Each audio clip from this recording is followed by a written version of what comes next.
بسم اللہ الرحمن الرحیم۔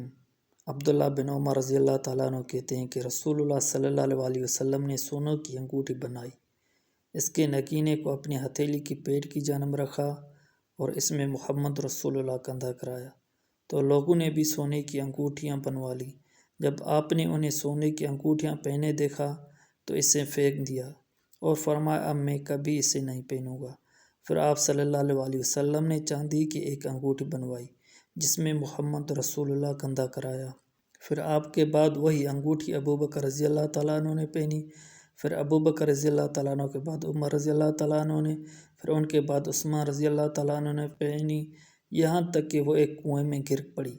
اور ابو داؤد کہتے ہیں کہ عثمان رضی اللہ تعالیٰ عنہ سے لوگوں کا اختلاف اس وقت تک نہیں ہوا جب تک کہ انگوٹھی ان کے ہاتھ میں رہی۔ جب وہ گر گئی تو پھر اختلافات اور فتنے رونما شروع ہو گئے۔